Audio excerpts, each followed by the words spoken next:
आज हम लोग पढ़ते हैं क्लास 9 के एनसीईआरटी मैथ का एक्सरसाइज 1.3 का क्वेश्चन नंबर 7वां है। कह रहा है कि ऐसी 3 संख्याएं लिखिए जिसका दशमलव प्रसार अनवसानी अनावर्ती हो। अनवसानी अनावर्ती का मतलब होता है कि पॉइंट में किसी संख्या को पूरी तरह से नहीं करना, जो संख्या पूरी तरह से नहीं करती है और उसका मान पूरी तरह से नहीं आता है, तो वैसी जो भी दशमलव में संख्या आते हैं उस सारी संख्याओं को अनुसानी अनावर्ती कहा जाता है। तो इस प्रकार से संख्या का हम लोगों को उदाहरण देना है। जैसा कि यहाँ हम लिख सकते हैं 0.1 पर 1 0, 0.1 पर 2 0, 0. यानी है ये 0.1 पर 1 0, 1 पर 2 0, 1 पर 3 0। इस प्रकार से डॉट डॉट दे सकते हैं क्योंकि पूरी तरह से नहीं करती है ऐसी संख्या।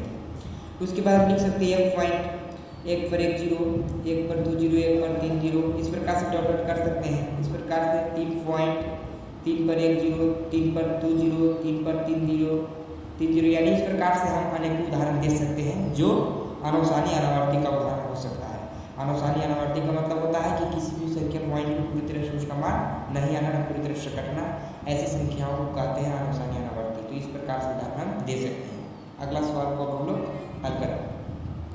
उसके बाद 8वां क्वेश्चन है कि परिमेय संख्याओं 5/7 और 9/11 के बीच 3 अलग अलग अपरिमेय संख्या ज्ञात कीजिए। यानी 3 अलग अलग अपरिमेय संख्या ज्ञात करना है। तो 3 अलग अलग अपरिमेय संख्या ज्ञात करने के लिए सबसे पहले हम लोग क्या करना होगा, 5/7 को हम लोग को दशमलव रूप में व्यक्त करना होगा। तो 5/7 को दशमलव रूप में व्यक्त करेंगे तो आपको आएगा इस प्रकार से 0.7142 इस प्रकार से आएगा। तो इसी प्रकार हम 9/11 को भी पॉइंट में चेंज करेंगे तो इस प्रकार से आएगा 0.8181 इस प्रकार से आएगी। तो ये दोनों हम पॉइंट में जब तक नहीं चेंज कर सकते हैं तब तक हम अपरिमेय संख्या तो ये लोग दोनों के बीच में ज्ञात नहीं कर सकते हैं। इसलिए जब पॉइंट में चेंज कर दिए तो इसके बाद हम अपरिमेय संख्या आसानी से निकाल सकते हैं। जैसा कि यहाँ पर पॉइंट में 2 को अंक लिया जाता है, 2 के इसमें से ले लीजिए, 2 के इसमें से लीजिए, और ये दोनों से हम ज्ञात कर सकते हैं कि दोनों के बीच कितना अपरिमेय संख्या है। जैसा कि मान लीजिए 71, अब ये कितना है 81। तो 71 81 के बीच जितनी भी संख्या है वो सब हम यहाँ पर लिख सकते हैं। यानी 5/7 और 9/11 के बीच वो अपरिमेय संख्या आ सकते हैं। तो यहाँ पर लिख सकते हैं कि 0.71 और 0.81 ना के बीच कितने परिमेय संख्या हम ज्ञात करना है के बीच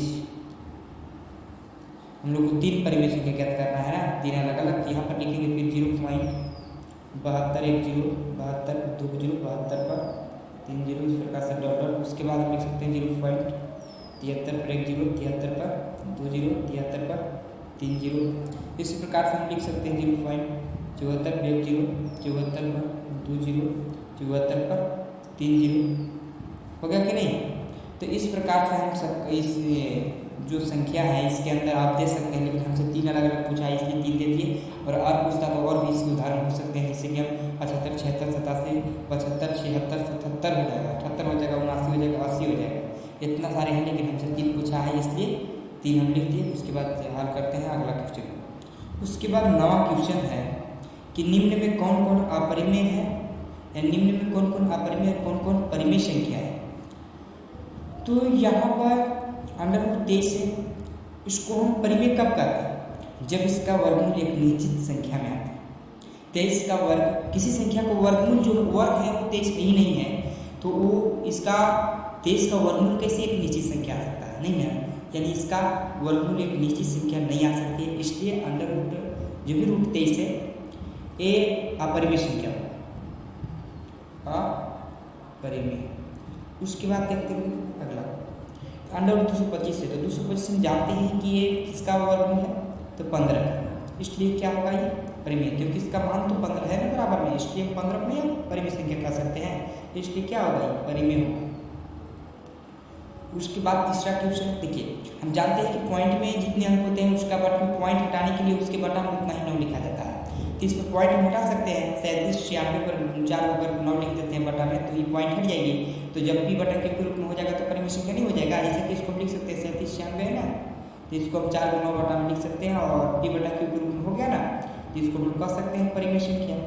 उसके बाद चौथा क्वेश्चन क्या है, चौथा देखिए, चौथा है कि इसका भी अंक नहीं है, यानी आवृत्ति दोबारा आ रहा है, लेकिन देखिए ये जो 4 7 8 4 7 8 है ना, ये लगातार पुनः आने लग रही है। तो पुनः आने लग रही है, इस पर हम आवृत्ति जगा सकते हैं। आवृत्ति जगा कर जितनी संख्या पर आवृत्ति होता है उतने उसके बटा में 9 होता है।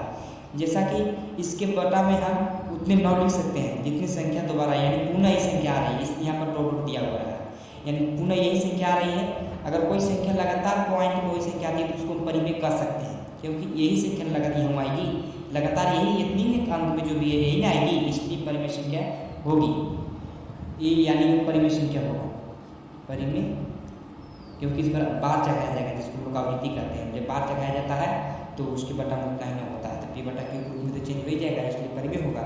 लेकिन ये जो है पॉइंट में देखिए, ये पॉइंट में है, ये भी अंत नहीं है, लगातार ये संख्या आने वाला है। लेकिन देखिए इसमें होता क्या है ना, 1 को 0 फिर 2 को 0 3 को 0 4 को 0 फिर आएगा 5 को 0, तो वही संख्या थोड़ी ना आ रहा है, पुनरावृत्ति हो रहा है, लेकिन अनावसानी हो रहा है, अनावर्ती हो रहा है, यानी वही संख्या नहीं आ रही है, बदल कर आ रही थी कि 1 0 2 0 3 0 इस प्रकार से बढ़ता जा रहा है, इसलिए इसको हम क्या कहेंगे, अपरिमेय।